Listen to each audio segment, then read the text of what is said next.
Hi friends, welcome to my channel. అసలు విషయం ఏంటంటే ఈ వీడియో ఎప్పుడో రావాలి నా ఛానల్లో.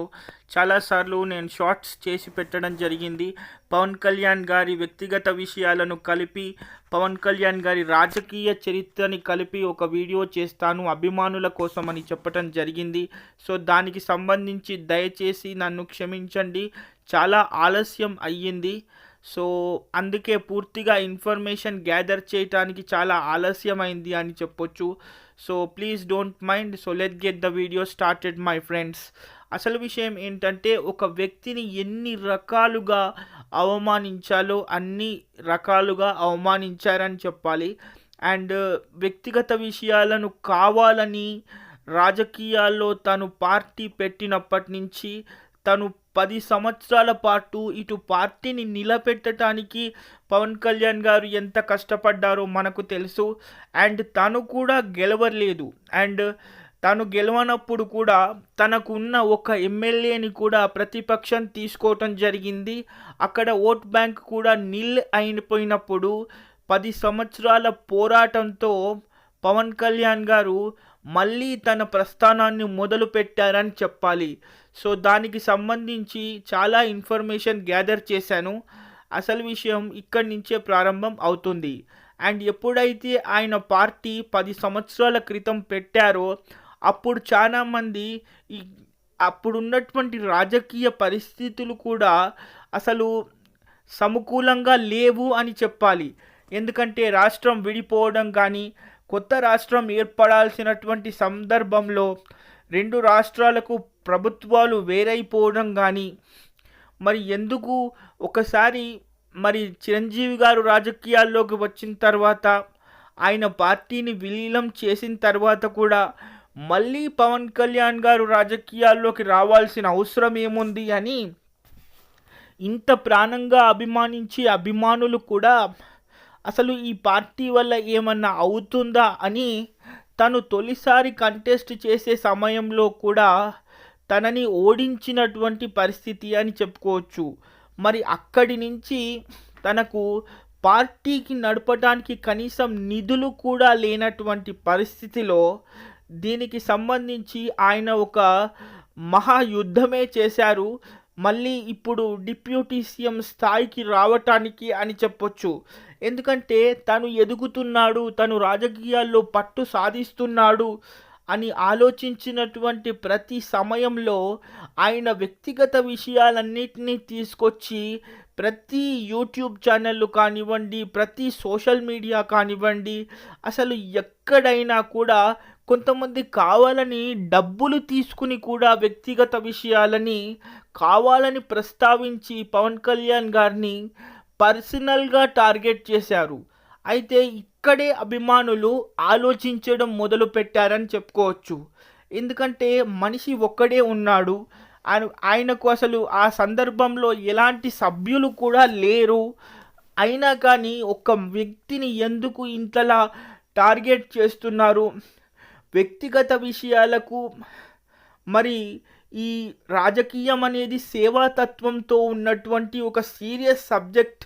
మరి దానికి సంబంధించి ఆయన కొన్ని వందల కోట్లను కాదనుకుని మరి దానికి సంబంధించి ఆయన స్వచ్ఛందంగా రాజకీయాలు అంటే దాదాపు ఒక 30 సంవత్సరాలు నేను రాజకీయాల్లోనే ఉంటాను, సినిమా అనేది కేవలం నాకు ఒక వ్యక్తిగత విషయం కాదు, దానికి సంబంధించినటువంటి ప్రతి విషయాన్ని కూడా నేను ఒక సంపాదించేటటువంటి ఆర్థిక వనరులుగానే చూస్తాను తప్ప సినిమా అనేది నాకు శాశ్వత ఆనందం కాదు అని పవన్ కళ్యాణ్ గారు కొన్ని వందల సార్లు చెప్పినా అయినా కూడా ఆయనని ఓడించడం జరిగింది.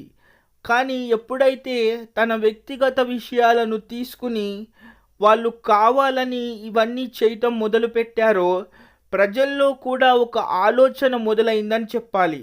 ఎందుకు ఒక మనిషిని ఇంతలా టార్గెట్ చేస్తున్నారు? మరి దేనికి సంబంధించి టార్గెట్ చేస్తున్నారు? మరి నిజంగానే ఇంత రాజకీయ అవగాహన పవన్ కళ్యాణ్కి ఉందా అని దానికి సంబంధించి ప్రజలు ఆలోచించడం మొదలుపెట్టారు. అక్కడనే జనసేన పార్టీకి తొలి బీజం పడిందని చెప్పాలి. ఆ తొలి బీజం పడడంతోనే తనకు సభ్యులు లేరు, తను పూర్తిగా 175 స్థానాలకు పోటీ చేయలేడని కూడా ప్రతిపక్షాలు మాట్లాడడం జరిగింది. మరి కావాలని పవన్ కళ్యాణ్ మీద వ్యతిరేకమైనటువంటి సినిమాలు కొన్ని వందల కోట్లు ఖర్చు పెట్టి కూడా చేయటం జరిగింది. సో దీనికి సంబంధించి ఒక్కసారి ఆలోచించండి.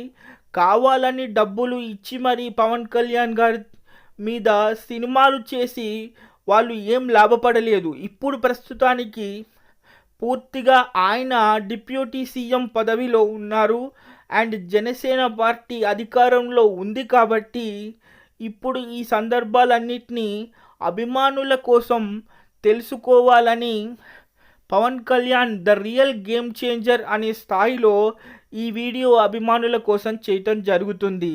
అయితే దీనికి సంబంధించి కావాలని పవన్ కళ్యాణ్ గారిని అనరాని మాటలు అసలు ఎలాంటి కారణం లేకుండా కేవలం డబ్బు కోసం, అంటే పవన్ కళ్యాణ్ గారిని తిడితే వాళ్లకు డబ్బు లభిస్తుంది, పేరు లభిస్తుంది, పవన్ కళ్యాణ్ గారి వ్యక్తిగత విషయాలను మనం ఎప్పుడైతే చూపిస్తామో లేక దానికి సంబంధించి ఆయనని అసలు ఎలాంటి సందర్భం లేకుండా దూషిస్తామో అలా దూషించినప్పుడు వాళ్లకు కొంచెం డబ్బు రావడం, పేరు రావటం అనేది స్టార్ట్ అవ్వడంతో రాజకీయాల్లోనే కాదు కొన్ని టీవీ ఛానల్లో కూడా కావాలని పవన్ కళ్యాణ్ గారిని టార్గెట్ చేసి కొన్ని వ్యాసాలు రాయడాలు, కొన్ని డిబేట్లు పెట్టడాలు, ఇంకొంతమంది వేరే రాష్ట్రం నుంచి లైవ్లో కూడా పవన్ కళ్యాణ్ గారిని దూషించడాలు లాంటి విపరీత చర్యలన్నీ దాదాపు 10 సంవత్సరాల పాటు మన పవన్ కళ్యాణ్ గారు భరించారని చెప్పాలి. మరి అంత ఓర్పు సహనం ఉన్నటువంటి వ్యక్తి కాబట్టే ఈరోజు ఆయన పడ్డ ఆ 10 సంవత్సరాల ఆవేదనకి ఈరోజు డిప్యూటీ సీఎం స్థాయికి పవన్ కళ్యాణ్ గారు ఎదిగారు అని చెప్పొచ్చు.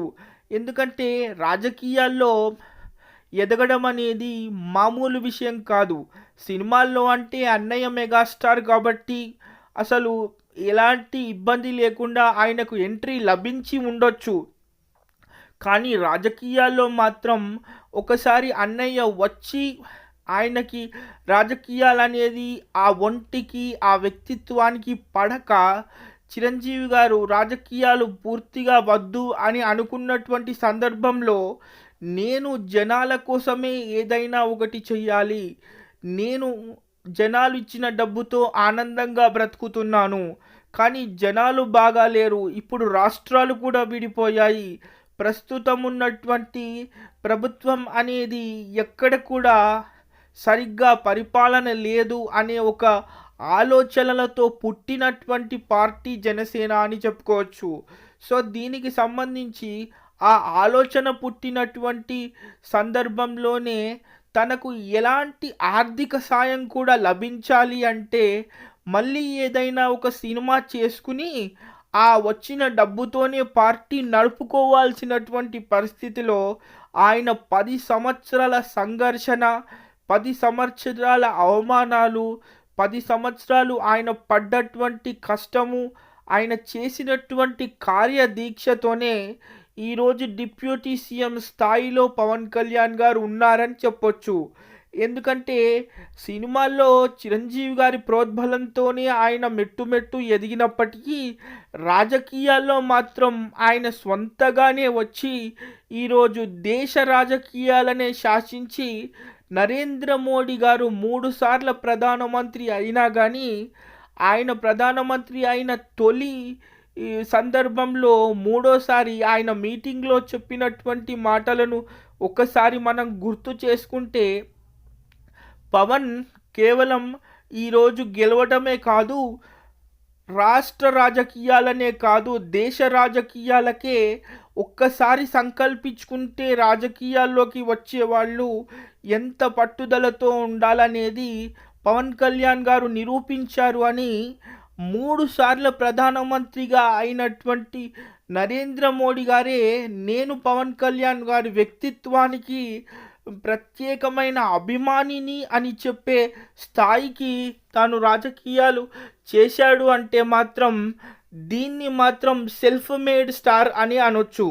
ఎందుకంటే సినిమాల్లో ఎలివేషన్స్ ఉంటాయి, సినిమాల్లో బ్యాక్గ్రౌండ్ స్కోర్ ఉంటుంది, సినిమాల్లో ఎంటర్టైన్మెంట్ బేస్ కోసం అభిమానుల కోసం ఎన్నైనా చేస్తారు. కానీ రాజకీయం అనేది పూర్తిగా రియాలిటీ.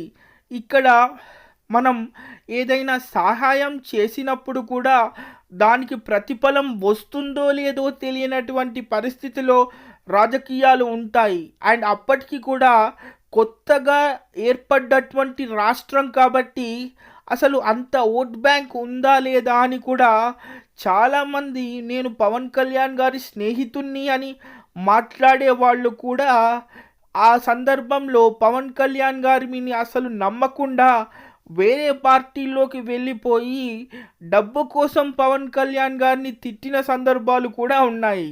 అంటే వాళ్ళు ఇప్పుడు పశ్చాత్తాపడుతున్నారు, అది వేరే సంగతి అనుకోండి.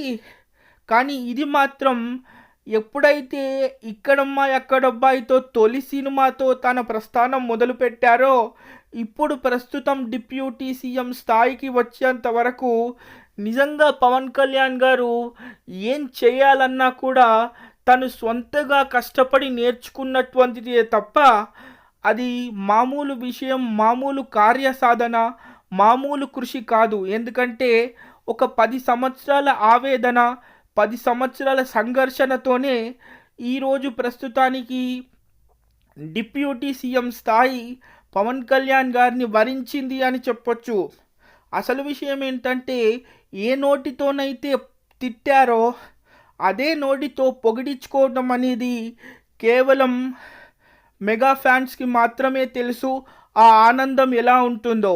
ఎందుకంటే ఎవరైతే తిట్టారో వాళ్ళే ఇప్పుడు పవన్ కళ్యాణ్ గారిని ఆదర్శంగా తీసుకుని కొంతమంది రాజకీయాలు చేస్తున్నారని అందరికీ తెలుసు. సో ఇది ఒక అద్భుతమైనటువంటి రాజకీయ ప్రస్థానం అనుకోవచ్చు. నిజంగానే పవన్ కళ్యాణ్ గారు సెల్ఫ్ మేడ్ స్టార్ అని, గేమ్ చేంజర్ అని మెగాస్టార్ చిరంజీవి గారు చెప్పినటువంటి ప్రతి విషయాన్ని ఈ సందర్భంలో ఒక్కసారి మనం గుర్తు చేసుకుని, అంటే ఒక్కసారి అవకాశం వస్తే రాష్ట్ర రాజకీయాలనే కాదు దేశ రాజకీయాలని కూడా మార్చే స్థాయి ఒక వ్యక్తికి ఉంటుంది. మరి ఆ వ్యక్తియే పవన్ కళ్యాణ్ అని ఈ వీడియో ద్వారా చెప్పాల్సి అనుకుంటున్నాను కాబట్టి నేను పర్సనల్గా ఈ వీడియో చేయటం జరుగుతుంది. దయచేసి అభిమానులందరూ ఈ వీడియో ఆలస్యమైనందుకు క్షమించమని కోరుతూ సెలవు తీసుకుంటున్నాను. బాయ్.